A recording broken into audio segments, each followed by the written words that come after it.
¿Qué tal? Muy buenas tardes. Bienvenidos a las actividades como parte de Cultura en Casa de la Secretaría de Cultura del Estado de Chihuahua.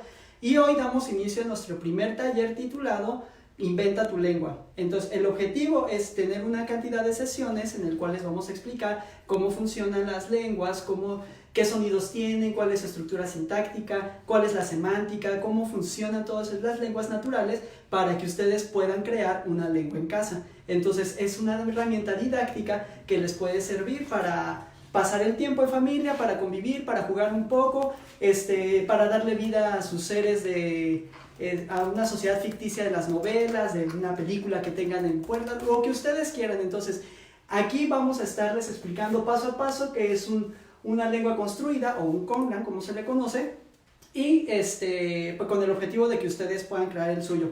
También es muy importante que todas las dudas que tengan, todas las dudas, todas las preguntas, nos las hagan saber por medio de los comentarios, porque vamos a estar manejando algunas veces cuestiones muy técnicas dentro de la lingüística.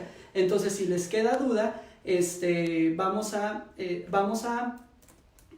si les quedan dudas, le estamos recibiendo sus comentarios, ¿sí?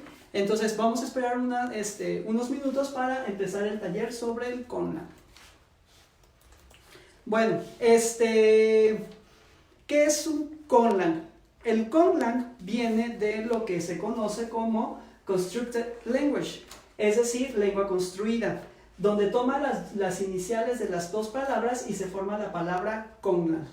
Entonces, el Conlang va a ser una lengua construida que va a estar destinada a funcionar como cualquier lengua natural. Entonces, una lengua natural son esas lenguas que nosotros aprendemos de nuestra infancia, como el español, el inglés, el alemán, el rarámuri, el zapoteco, el maya.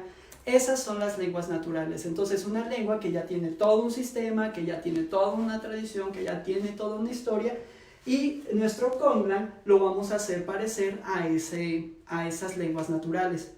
Entonces, ese Conlang que nosotros vamos a utilizar va a ser un sistema complejo para la comunicación, que puede ser entre humanos o puede ser entre seres ficticios, como vamos a explicar un poquito más adelante. ¿Qué no es un Conlang? Algo que sí quiero aclararles es que un Conlang no es un código donde tomas un idioma existente, como por ejemplo el español, y empiezas a cambiar superficialmente el vocabulario, así como se hace con el idioma de la F. Por ejemplo, eso no es un Conlang, ¿no? O como cuando cambias las palabras, por ejemplo, que empiezas a hacer las palabras, las dices al revés, o partes la palabra y creas y empiezas a jugar con ellas. Esos no son Conlang. Eso es una lengua. Esos serían juegos de palabras, ¿sí? Damos la bienvenida a la gente que se está integrando. Les repito, si tienen algunas dudas, si tienen algunos comentarios, si tienen algunas cuestiones que quieran que aclaren, por favor díganos los comentarios y me los van a hacer saber. Ahí vamos a responder todas las preguntas que ustedes tengan. Entonces, refrescando lo que hemos dicho, el Conlang viene de la palabra en inglés Constructed Language, que es lengua construida. Esa es como la manera en la que se conoce de manera técnica la creación de los lenguajes o la invención de lenguas. Y ahorita estamos explicando qué es una lengua, qué es un Conlang y qué no es un Conlang, ¿no? Entonces, un Conlang va a ser... ¿Qué no es un Conlang? Un Conlang, ya les dije, no son juegos de palabras, no es el idioma de la F, no es repetir algunas cuestiones. Y tampoco van a ser los lenguajes formales de la programación, por ejemplo, el lenguaje que utilizamos para programar y ese tipo de cosas, eso tampoco van a ser ese tampoco es un Conlang, ¿no? Los Conlang se pueden hacer por diversión o para probar algunas teorías sobre cómo funciona la lengua en nuestras mentes. Entonces, le podemos sacar provecho por el lado lúdico, creando una lengua para personajes ficticios, creando lenguas para un personaje de cine, creando una lengua incluso para nosotros mismos, para poder escribir algunas cuestiones, pensamientos, o escribir un diario. Si quieren que nadie se los descifre, ustedes pueden crear un Conlang para ese tipo de cuestiones. O también, si son lingüistas, pueden crear un Conlang para probar algunas teorías sobre cómo funciona la lengua en nuestra mente, para ver cómo funcionan cierto tipo de estructuras, qué es lo que se puede hacer y qué es lo que no se puede hacer con las lenguas. Entonces ustedes van a tomar el taller, ustedes van a saber cómo se hace el taller. Ustedes van a tomar el taller de la manera en la que ustedes se sientan más cómodos, ¿no? Y van a utilizar lo que van a aprender aquí como ustedes quieran, ¿no? No hay algún tipo de restricción. Bueno, entonces ya que sabemos qué es un conlang, o ya que sabemos que a las lenguas inventadas o a las lenguas creadas se les conoce como conlang, vamos a ver que existen 4 tipos de ellos: las artísticas y de ficción, las lenguas o conglangs auxiliares, las experimentales o filosóficas y las lenguas privadas. ¿Sí? Entonces, tenemos 4 tipos de conglangs, como repito: artísticas y de ficción, auxiliares, experimentales o filosóficas y conglangs privados. ¿Sí? Vamos a desglosar qué es cada uno de ellos. Si tienen alguna duda o comentario hasta aquí, por favor háganlo saber en los comentarios para poder resolver algunos tipos de dudas, ¿sí? Entonces vamos a continuar con lo que son los conglang, ¿sí? ¿Qué es un conglang artístico y de ficción? Estas actualmente son las más comunes dentro de las lenguas creadas. ¿Y dónde los podemos encontrar? Los podemos encontrar en los cómics, los podemos encontrar en la literatura, en el cine, en los videojuegos. El objetivo de este tipo de conglangs es darle vida a una sociedad ficticia. Entonces van a crear las personas un conglang para darle vida a una sociedad de la cual están creando, ¿sí? Algunos ejemplos de ellos, pues tenemos a Sarah Higley con el Tionath, a Tolkien con el Quenya y a Mark Okrand con el Klingon. ¿Qué es lo que pasa con algunos de esos? ¿O qué historias hay detrás de...? ¿Qué es lo que motivaron a estos 3 personajes a crear ese tipo de lenguas? Por su parte, Sarah Higley, cuando tenía 9 años, ella tenía la ilusión o fantaseaba con que existieran gatos voladores. Entonces, al momento de decir, pues estaría bien que hubiera gatos voladores y cómo sería ese idioma que ellos hablarían, empezó a crear el Tionath. Entonces, esa lengua se inspiró para darle vida a los personajes de ficción conocidos como los Tionim, que es una raza de humanos con polidactilos, que tienen una cultura que su deidad son las deidades felinas, ¿no? Entonces aquí tenemos una justificación de que Sarah Higley desde los 9 años tenía esa intención de darle vida a un personaje de su imaginación. Entonces esa puede ser alguno de los elementos que puedan ayudarlos a inspirar a crear ese tipo de lenguas. Entonces, con este comienzo, con este tipo de ideas que tenía Sarah Higley, empezó su pasión, empezó a adentrarse cada vez más y más y más a perfeccionar su lengua, que fue el Tionath, y actualmente es una de las lingüistas que se dedica a los conglang más reconocidas a nivel mundial y más respetadas. Entonces, por otra parte, Tolkien creó el Quenya. El Quenya es uno de los idiomas élficos de la ficticia Tierra Media que menciona en el libro del Señor de los Anillos. Tolkien también viene de una tradición lingüística. Él no solamente desarrolló el Quenya, sino desarrolló múltiples idiomas. Entonces, ¿qué es lo que pasó con el Quenya? Es que cuando le preguntan a él cómo se inspiró o de dónde surgió, él lo hizo meramente por motivos estéticos y realmente pocos le creen este impulso que él tuvo, ¿no? Él decía que él quería crear una lengua que fuera totalmente estética a sus oídos, que fuera bonita, que fuera como él quisiera. Y dentro de toda esta concepción de estética que él tenía, creó el Quenya. Entonces ahí tenemos otra de los motivos por los cuales pueden crear ustedes una lengua, ¿no? Una lengua que suene bonita a su oído, una lengua que pueda sonar, que sea perfecta para ustedes. Entonces eso fue lo que motivó a Tolkien a crear el Quenya. Después, como tercer ejemplo, tenemos a Mark Okrand, cuando creó el Klingon. Entonces, Mark Okrand basó el idioma, el Klingon que él creó, en la cultura bélica y en fragmentos de conversaciones de los Klingon en las series de televisión.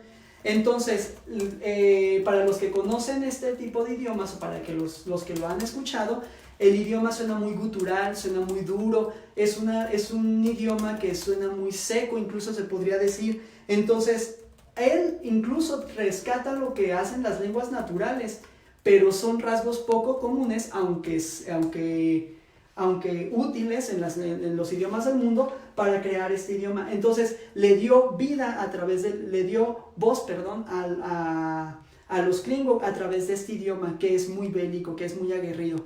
Entonces aquí tenemos 3 ejemplos de idiomas o de conlangs artísticos y de ficción. Si tienen alguna duda, si tienen algún comentario, es bienvenido. Algo que sí quiero aclarar es que ahorita les vamos a explicar cuáles son estos 4 tipos de conlang. Pero mientras avancemos en el taller les voy a explicar características de cada uno de estos tipos de idiomas, con el objetivo de que vean qué elementos lingüísticos ellos integraron a su conlang que ellos se crearon, a la lengua ficticia que ellos imaginaron. Entonces para que se vayan dando una idea de cómo se fueron construyendo este tipo de idiomas. Bueno, si hay alguna pregunta, duda, comentario al respecto, es bienvenido. El segundo tipo de lenguas son las lenguas auxiliares o los conlang auxiliares. Estos buscan ser aprendidos por la mayor cantidad de personas con el objetivo de que sea un puente neutral entre hablantes de diferentes idiomas, ¿sí? Es como lo que dicen, ya tenemos el inglés, sí, tenemos el inglés, pero el inglés al final de cuentas puede ser un idioma difícil en sonidos, difícil en estructura para hablantes de otro tipo de idiomas, ¿no? Entonces, lo que se crea el objetivo de los conlangs auxiliares es crear una lengua que sea lo suficientemente fácil para que sea muy bien entendida por los diversos hablantes o hablada por los diversos hablantes, ¿no? O sea, que sea de fácil entendimiento, que sea de fácil aprendizaje. Entonces, esos son la diferencia de una lengua auxiliar a una lengua artística. Las lenguas artísticas y de ficción se quedan en la parte literaria, se quedan en la parte del cine. Las lenguas auxiliares tratan de generar esos puentes de comunicación entre las diversas sociedades, ¿sí? Vamos a poner 2 ejemplos de lenguas auxiliares, los más famosos que se conocen. El caso del Esperanto, creado por Zamenhof, a finales del siglo XIX, que actualmente el Esperanto es una lengua que tiene aproximadamente 2 millones de hablantes, o sea, ha impactado realmente en el mundo. Y de esos 2 millones, al menos 1000 son hablantes nativos. Entonces, eso es lo que sucede con el Esperanto, ¿sí? Fue una lengua que se creó y que ha impactado a nivel mundial. Entonces, la creación del Esperanto fue por parte de Zamenhof. Zamenhof se inspiró como una reacción a una tensión social entre los rusos, los polacos, los alemanes y los judíos en Polonia. Entonces, él pensó que uniéndolos por medio de una lengua neutral podía ayudar a reforzar la armonía entre esas sociedades. Entonces, esa fue una de las motivaciones de Zamenhof por la cual crear el idioma. Después, el segundo ejemplo es una lengua auxiliar que es el neopatwa, creado por James Wilkinson. Esta lengua, a diferencia del Esperanto, es una lengua que tiene más elementos culturales o más elementos de otras lenguas a nivel mundial, como el chino, el inglés, el hindi, el swahili, el español, el árabe, el ruso, el indonesio, el coreano y el japonés. Entonces, la intención de Wilkinson de crear este tipo de idiomas es para generar realmente un idioma multicultural y para generar una lengua común entre todo el mundo. Entonces, ahí ustedes tienen otra motivación por la cual pueden crear un conlang, ¿no? A partir de las lenguas auxiliares, en las cuales pueden generar ese tipo de puentes. Pueden incluso acercarse a conocer estas 2 lenguas y ver en cuáles tienen ellos errores o qué es lo que detectan que puede ser difícil para aprender a una persona y ustedes tratarlo de modificar en una de las propuestas que tengan. Si hay alguna duda, si hay alguna pregunta hasta aquí, los espero en los comentarios y ahí vamos a resolver algunas de las preguntas que tengan. Las siguientes lenguas son las lenguas experimentales o filosóficas. Estas lenguas tienen una máxima precisión en cuanto a sus conceptos. Lo que se trata de hacer o lo que se busca hacer con estas lenguas es generar o romper más bien la ambigüedad que puedan generar los idiomas naturales y generarlos de manera fácil como con juegos o con una parte de sistemas para que sea algo entendible. Dos ejemplos de ellos tenemos a Sonia Kisa con el Toki Pona y a Cook Brown con el Lockman. El Toki Pona lo creó esta Sonia Kisa utilizando únicamente conceptos para 123 raíces simples. Entonces los de estos elementos que ella creó o las raíces que ella creó son para generar los diversos conceptos. Vamos a ponerles un ejemplo. Que aquí se me olvidó colocar. Un ejemplo de lo que hace el Toki Pona es que puedes poner antepona, por ejemplo. Puedes decir antepona. Antepona sería cambiar bien. Entonces, de ahí puedes derivar a la palabra para amigo. Esto cambiar bien se traduce como adoptar. Adoptar sería cambiar para bien. Entonces dices antepona. Y la segunda es a la palabra para amigo, que es jampona. Y jampona se traduciría como bueno por hijo. Aquí el concepto que menciona esta Sonia Kisa, por ejemplo, con el Toki Pona, es que no puedes decir mal amigo, porque al decir mal amigo entras en una contradicción y no puedes generarlo eso dentro del idioma. Entonces, eso lo está reduciendo simplemente a conceptos o a características muy específicas. El segundo idioma es el Lockman, creado por Cook Brown.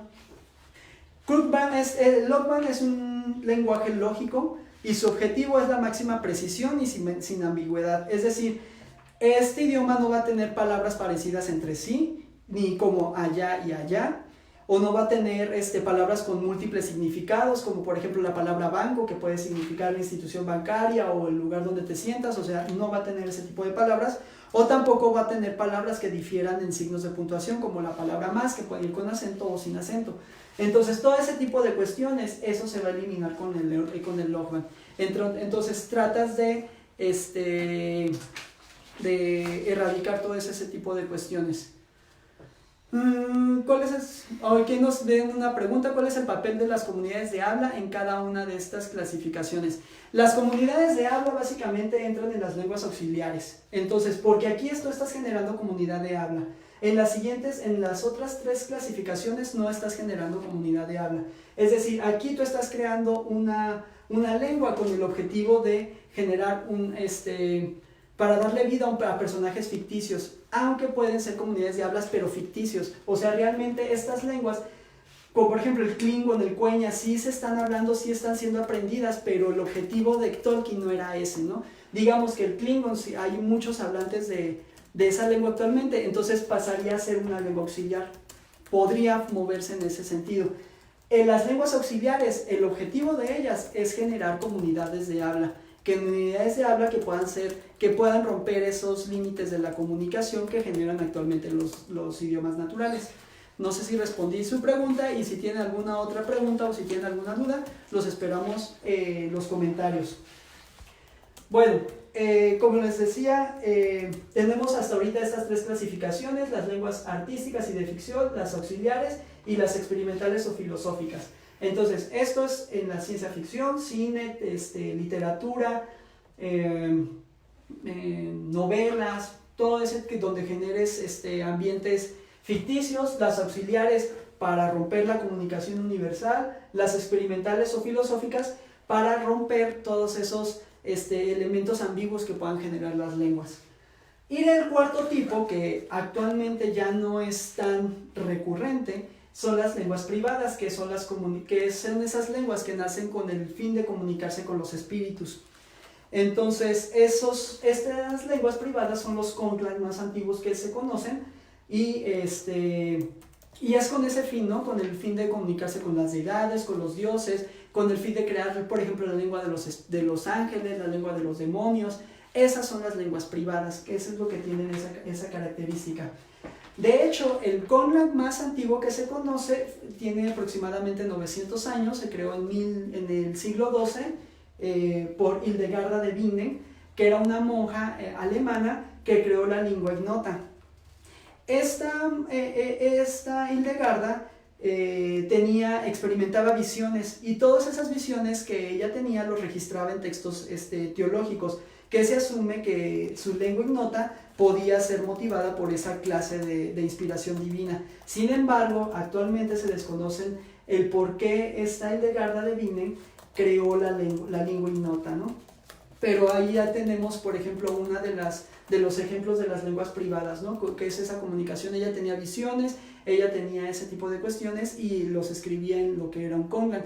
La base de ese Kongan era una base latina que se hablaba en el sur de Alemania, que actualmente está extinta, en el poblado de Milden. Entonces, ella es donde eso tuvo su base, y de ahí empezó a desarrollar su Kongan. Y la otra lengua privada, como ejemplo, vamos a poner el enoquiano, que es una creación de Di Ikili, perdón.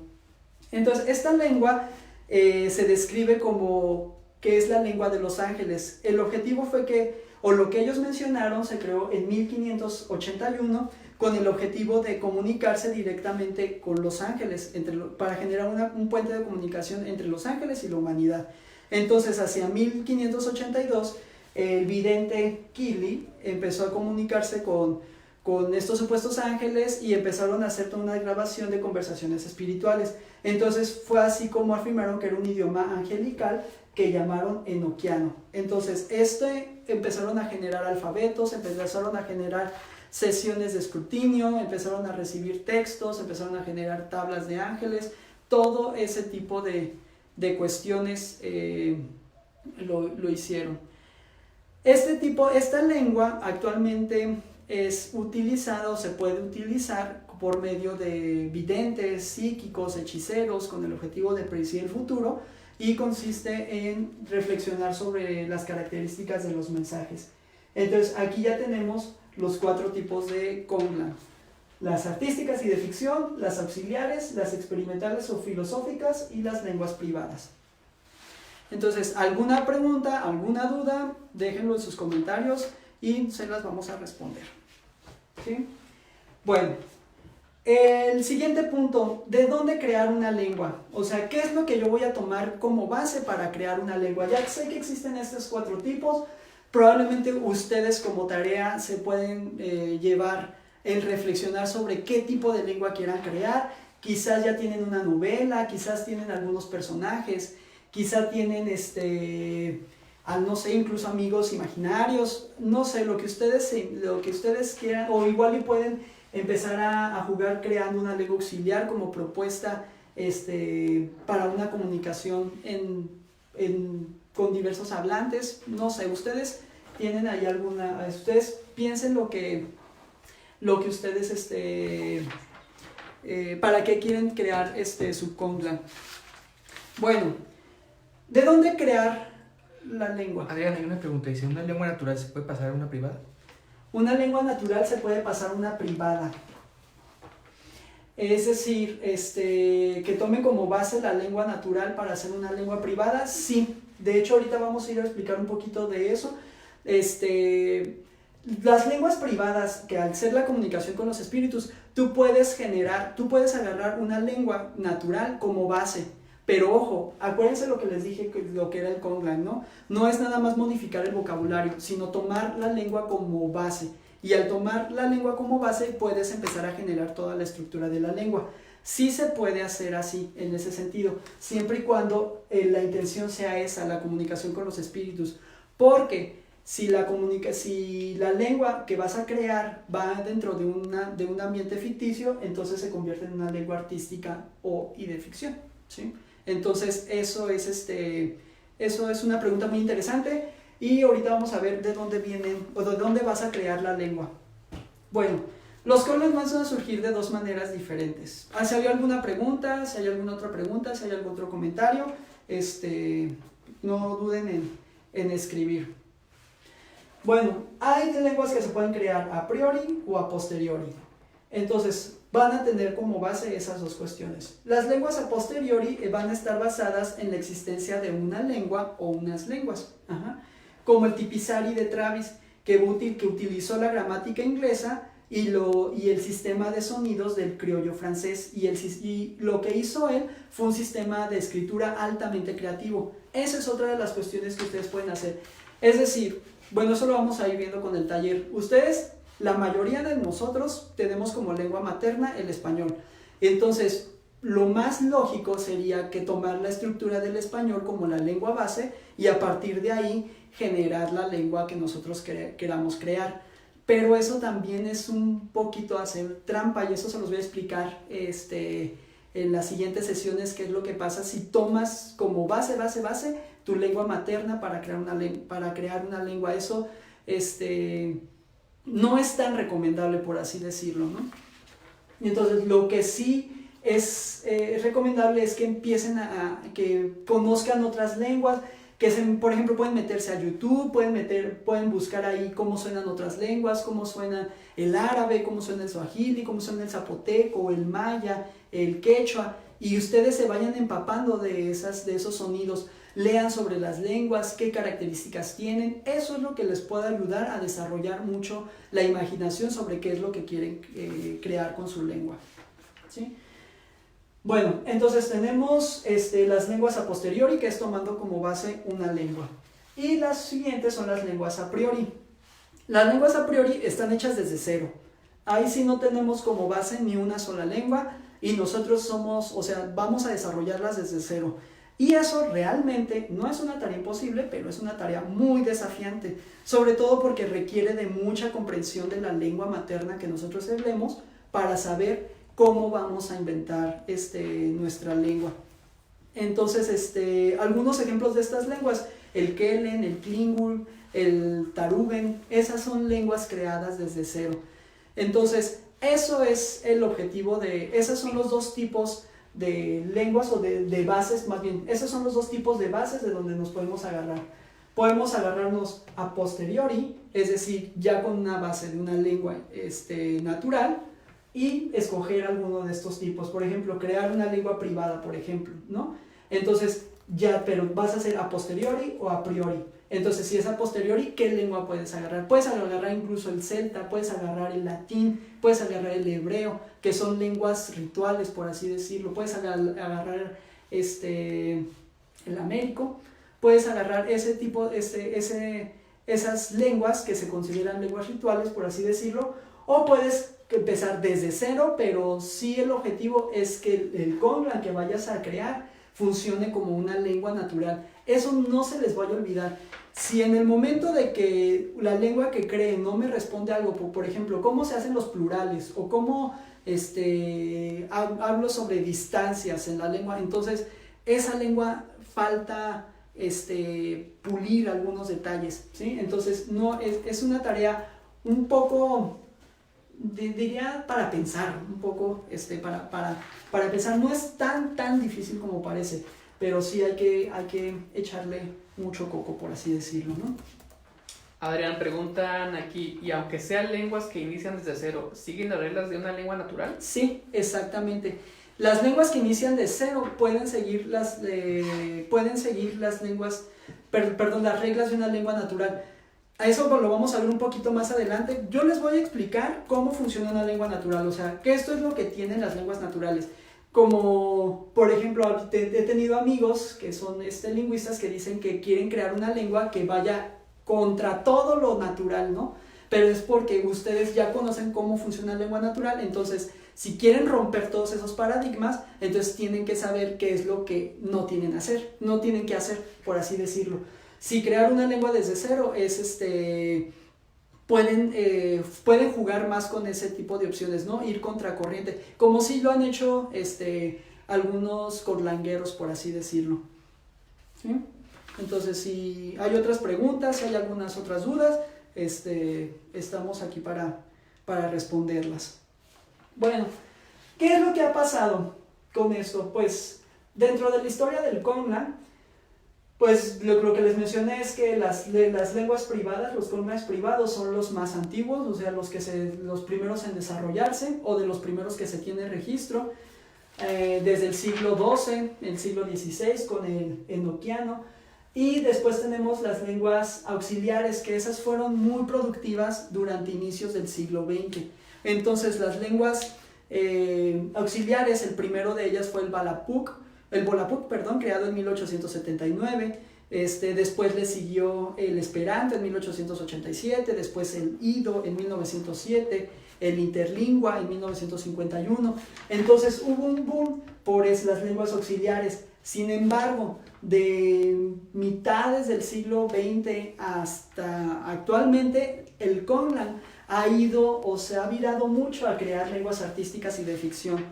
Ustedes han visto o están familiarizados con Tolkien, o están familiarizados con la película de Avatar, o están familiarizados con todo ese tipo de cuestiones, ¿no? Entonces, es muy común estar acercarnos a los Conlang, ¿no? Es muy, muy, muy común que al menos hayamos escuchado algún Conlang. Bueno, ¿y qué es lo que les quiero decir esto? No estamos inventando el hilo negro, no estamos descubriendo el hilo negro, no estamos haciendo algo ultra super mega novedoso. O sea, esto tiene toda una tradición a nivel mundial. El Conlang es muy común en Europa, en Estados Unidos. Hay conferencias, grupos, talleres, plataformas, foros. Es decir, todo el tiempo, si ustedes se adentran mucho con relación al Conlang,